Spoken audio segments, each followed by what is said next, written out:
Pozdrav dragi moji, danas ćemo pripremiti jedan kolač koji svi volimo. Pripremit ćemo trileće sa domaćim karamelom i domaćim jajima. Evo vidite, pošto ja imam svoje koke, idem prvo da nakupim jaja, pa polako da krenemo. Ja ću ovdje koristiti 8 jaja, odvojit ću 8 žumanaca i bjelanaca. I tako ću prvo umutiti bjelance, pa ću postepeno dodavati žumance, jer tako kora bude onako ljepša i bude baš prozračna i lijepa, kolač bude sočan i ukusan.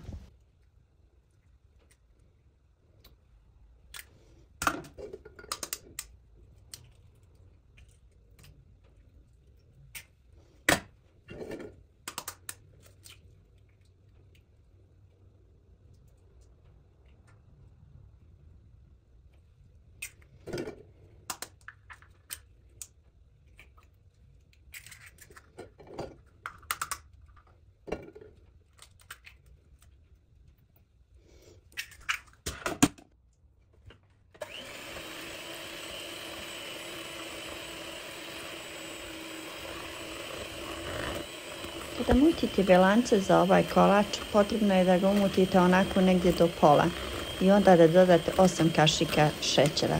Znači dodajete onoliko šećera koliko dodate jaja. Ja uvijek koristim 8 jaja, 8 kašika šećera i 8 kašika brašna. To je sve što koristim za ovaj kolač. Kada umutite bjelance onako baš da bude čvrsti snijeg, onda dodajte postepeno žumance, jedno po jedno. I umutite svaku posebno, da kora bude prozračna i lijepa.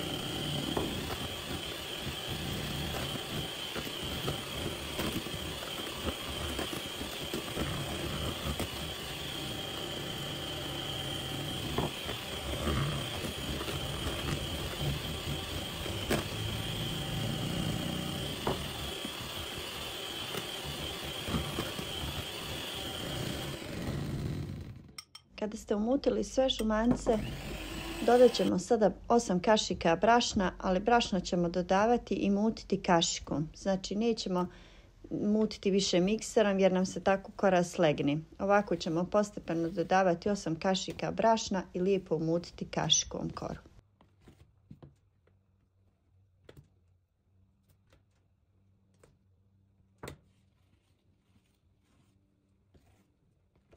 Moja preporuka je da svaki kolač koji pravite koru kada spremate, da uvijek mutite kašikom. Tako vam kora bude onako lijepa, mekana i prozračna, ne bude teška i slijepljena. Bude baš onako lijepo kao kupovna. Evo ja ovdje imam četvrtasti pleh, pa neke srednje veličine.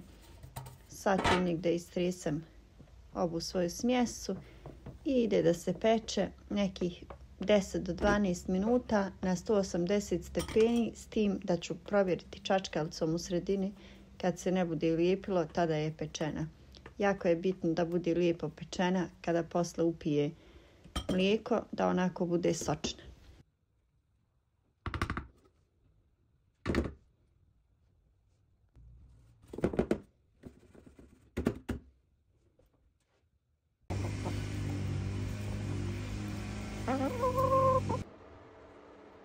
A dok nam se kora peče, ja ću vam pokazati kako da pripremite odličan domaći karamel za trileće. Evo ovdje ću staviti 180 grama šećera i u njeg ću dodati samo malo vode, nekih možda 5 kašika. I pustit ću da se stvori lijepi karamel, onako da bude lijepe zlatne boje, vidjet ćete u videu. Evo pogledajte, samo malkice, možda 5 do 6 kašika, eto tek toliko da se prekrije malo vodom ovaj šećer.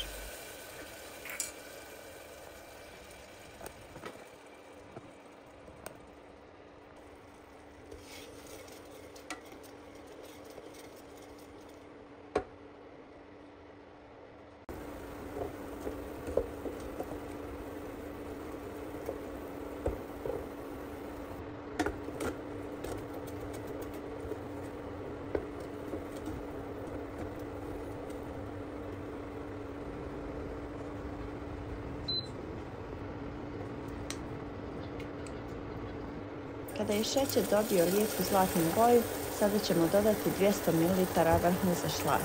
Lijepo ćemo izmiješati, a električni šporet smo već ugasili, znači onako da se kuha lijepo polako. Dodat ćemo i 50 grama maslaca, sve lijepo izmiješati i ostavit ćemo ovu našu karamelu da nam se ohladi dok nam kolač bude gotov.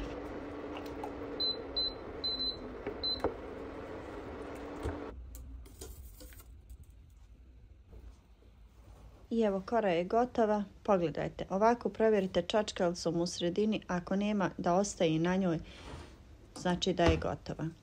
Sad ćemo je ostaviti da nam se malo ohladi. I evo, pogledajte, malo sam bila i vrijedna ovih dana.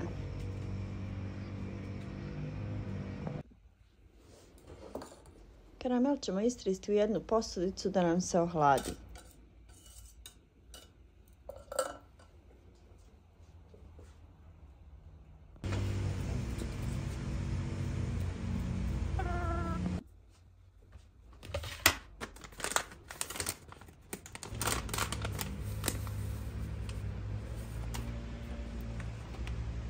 Dok nam se karamel i kora hlade, ja ću pripremiti 3 vrste mlijeka. Znači stavila sam 300 ml vrhnja, stavit ću 1 litar mlijeka i oko 200 grama mlijeka u prahu. Sve ću to lijepo izmiješati, sidiriti i sa tim ću preliti ovu našu koru kada se malo prohladi. Što više mlijeka stavite, ovaj kolač bude onako ljepši i sočniji.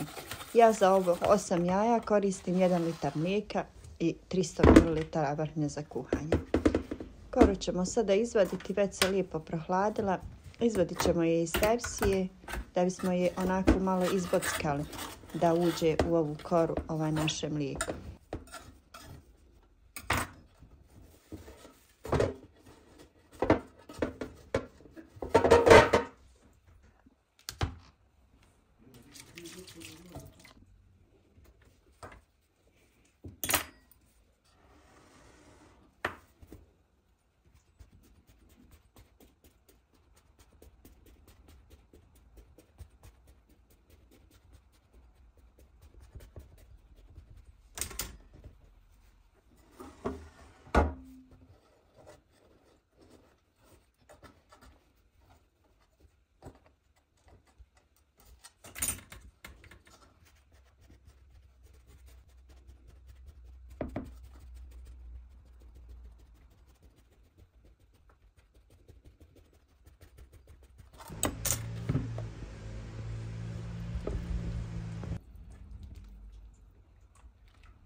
Slobodno koru prelite sa svim ovim mlijekom. I ako vam se učini da je viška malo mlijeka, vjerujte, neće biti.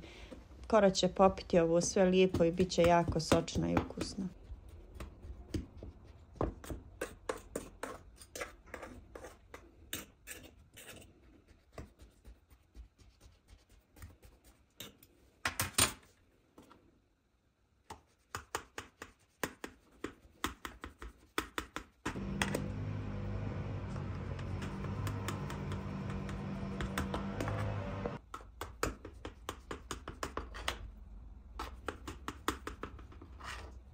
Prije samog prelivanja sa karamelom isijecite koru na željene kocke.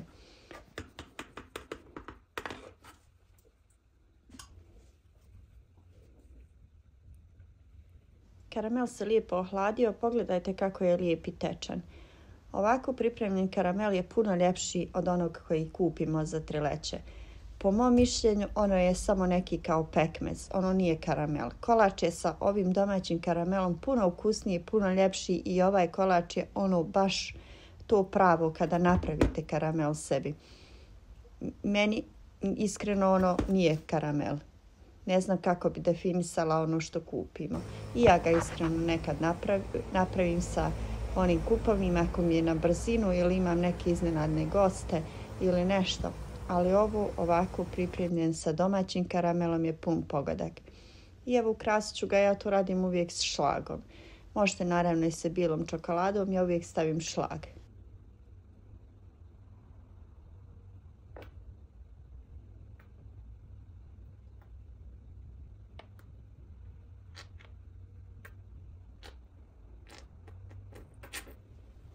I evo, i ovo bi bio još jedan moj video sa nekim korisnim savjetima. Ako vam se dopao, vi lajkujte, pretplatite se na moj kanal koliko to niste. Hvala vam što ste gledali ovaj moj video. Hvala vam što ste tu, što me svakodnevno podržavate.